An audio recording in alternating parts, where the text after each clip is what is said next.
We've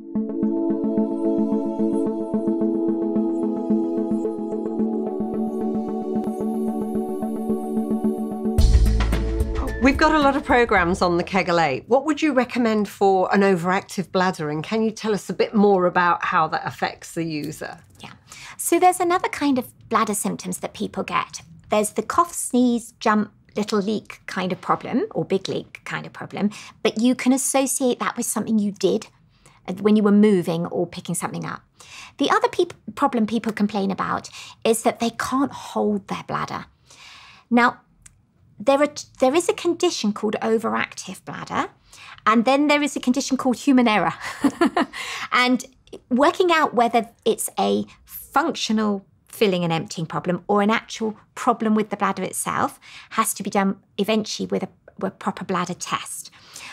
But if we think about symptoms that people will complain of, it will be the feeling that they can't get to the toilet in time, and that they have a very strong feeling of urge. And the condition of overactive bladder, when the bladder will just do its own squeezes and at random times when you're not expecting it, that can happen at any point in the filling cycle. So you could have a very, very small bladder and you could still think, oh, I need a wee and I need a wee now. And it's very overwhelming and you worry that you might leak, and you might leak, which is called urge incontinence. And it's very distressing because you don't feel safe.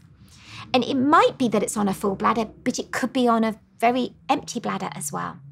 Now, the only way they can be sure that your bladder is doing these funny jumps is to do a bladder test called a cystometrogram, where they fill your bladder up and then they watch it on a computer, see how it behaves. But you might have had that test, or you might have been told by your GP or your physio that you've got this condition. And if you've got this jumpy bladder, that's when we're going to choose to use the programs on the machines that are for overactive bladder. And this uses a very different system. It uses the one that is a sensory input to the nervous system of the spine and the bladder, and even all the way up to the brain.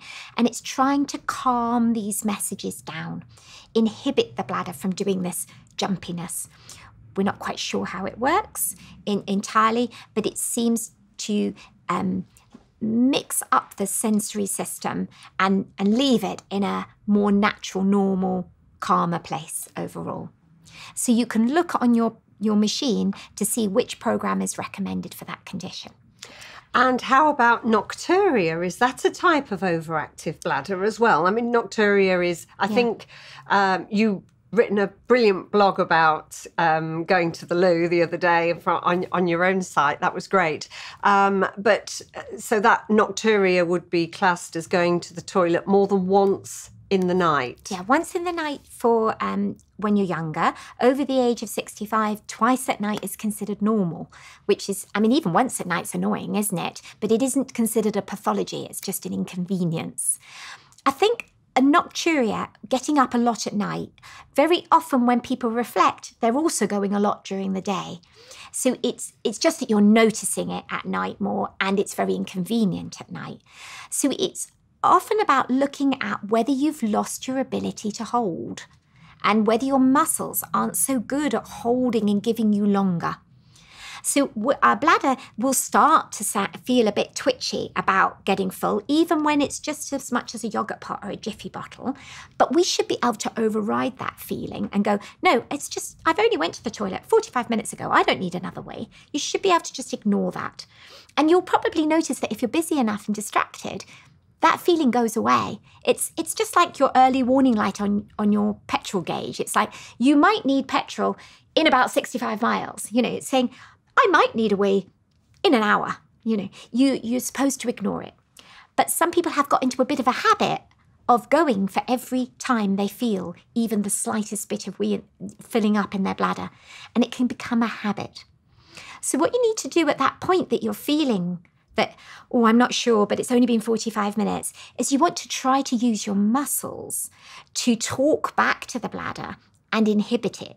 And when we tighten our muscles and we do what we call a postural hold, holding for 20, 30 seconds, those slow twitch fibers that we talked about, the marathon runners, when they hold, they send messages to the bladder, and the bladder goes, I want a wee, oh, maybe I don't need a wee. Maybe I'll just relax for a bit and go on filling.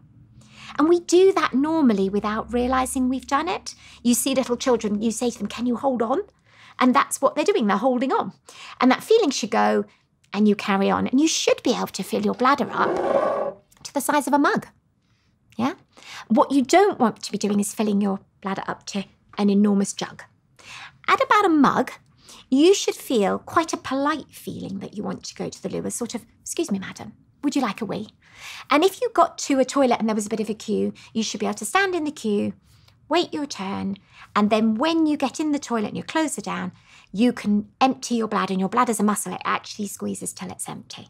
Are there any techniques for stopping weeing? Because quite often at the theatre or the cinema, there's always a huge long queue for women. You know, men's loos, they seem to be so quick. Women, we're always stood in line. Yeah. And you do see women holding. It's not just the children, it's the women cross-legged and holding themselves.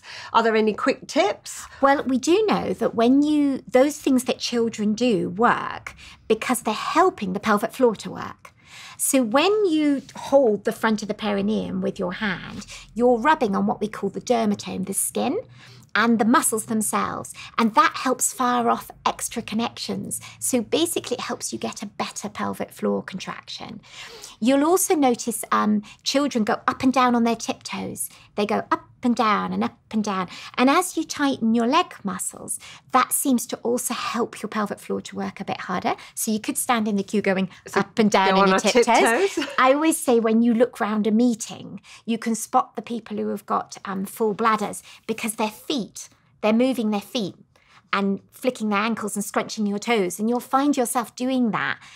And in your head, it feels like maybe it's a distraction. But actually what it's doing is helping fire more muscle activity. The problem with something like the theatre and like long car journeys is when you're sat down, you can tolerate a much fuller bladder than when you're stood up because the chair's helping. So it's very easy to sit there not realising how full you've got. It's quite typical of people watching telly in the evening. You know, you're really comfortable watching and you can't tell that your bladder's gone beyond mugful. But when you stand up, the weight of your bladder drops on your muscles and you think, oh, heck, I'm not sure I'm strong enough to hold this.